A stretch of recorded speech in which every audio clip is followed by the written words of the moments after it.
Hello everyone, I'm Yuri, and I work in the game balance department. Today we'll tell you about the planned branch of Swedish vehicles.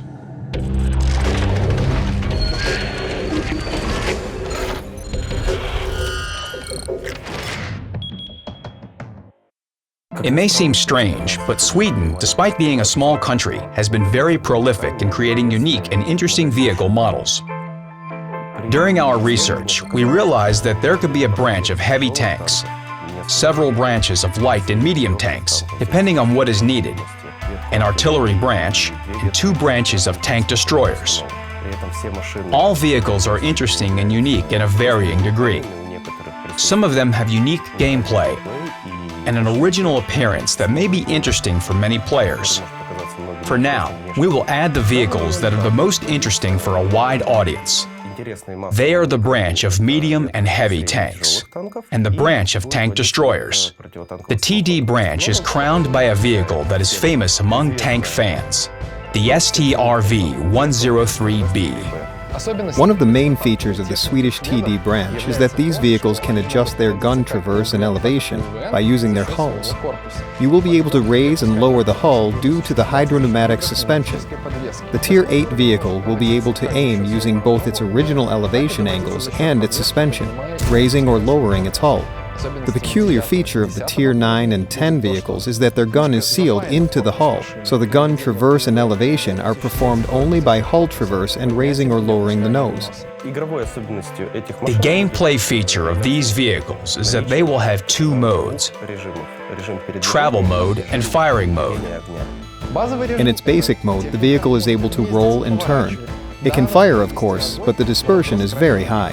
The basic mode doesn't provide for effective fire. It's designed for taking positions, leaving those positions, and moving around the map. After it takes an advantageous position, the vehicle, thanks to its good concealment, switches into a siege mode and starts delivering fire from its very effective gun at any available targets. When it deploys, it becomes a real threat. It starts firing from long distances, causes a lot of damage, and it's hard to get to it. But it's not mobile. It's worth noting that the vehicle is planned with very good firing characteristics, very high accuracy, good rate of fire, and high gun penetration. The only conditional drawback is low damage per shot.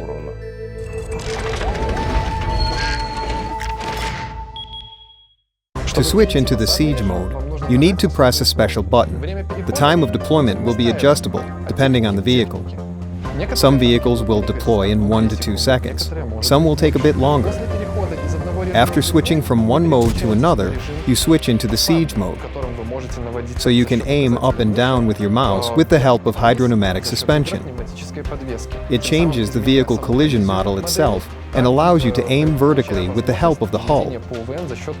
It will be very easy for players to do, because switching will take 1 to 2 seconds. It only takes one button, and it's already intuitively clear for the vehicles with limited gun traverse angles that have a hull lock.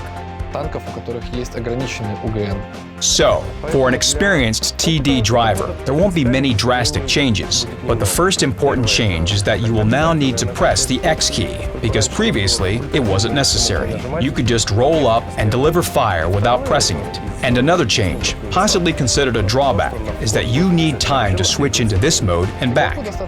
Players just need to occupy a position, press X, switch into the mode, and deliver fire. The vehicle itself will adjust your aiming. I mean that the suspension will raise or lower the tank's front to follow your aim. That's why players won't need to perform any additional actions. Gun traverse is performed by hull traverse, also following the aim. So in general, the mechanics are identical to that of other TDs, but the vehicle will just aim a little bit more with the help of its hull, and change its collision model by lifting or lowering its hull. For these mechanics, when the vehicle moves in this mode, in the siege mode, the effects of camouflage net and binocular telescope will stay. So we will be able to traverse the vehicle left and right and change gun elevation angles. But binocular telescope and camouflage net will still be active, so this will be another pleasant bonus in addition to excellent concealment.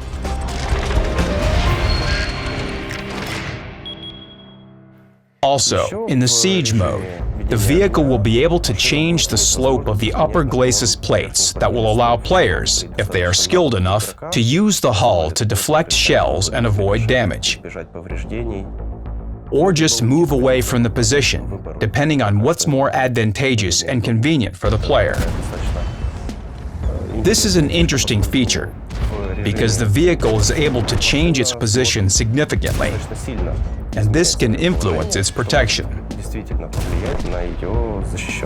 Collision модель изменяемая — это вот основной такой The плюс. vehicle collision model is changeable. It's a plus because a regular player will receive a very interesting vehicle, while a very experienced player will also get a protection tool, since the vehicle can be well placed in certain situations. When standing on a hill, it can level itself while covering its underside completely. It can turn and lower the hull to increase the angle for ricochets. But its sharp angles and triangular armor encourage players to rely on them to save the vehicle's HP. At Tier 10, we have a better protected vehicle. The STRV-103B is equipped with an anti-heat grid that will help players use armor more effectively. In general, the concept of Swedish tank building didn't use copious amounts of resources, but instead went the technological way of using the available resources rationally. The Swedish vehicles had low nominal armor thickness, but significant angles of armor inclination to produce a high number of ricochets.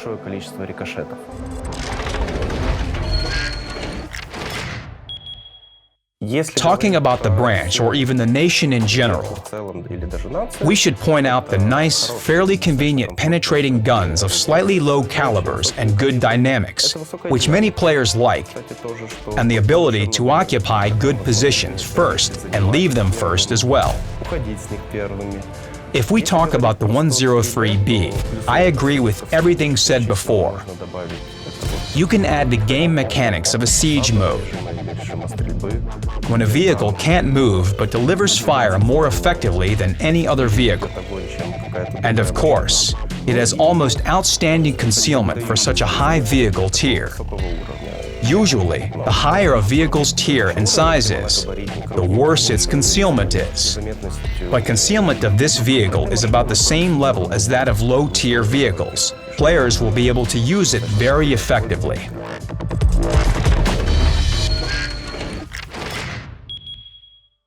Three vehicles from the TD branch will have siege mode mechanics. They are Tier 8, 9, and 10 vehicles. The difference in mechanics at Tier 8 will be that the gun of this vehicle will have a certain degree of freedom in elevation, but to aim horizontally and for effective shooting in general, players will have to switch to the mode with additional depression angles, additional vertical freedom.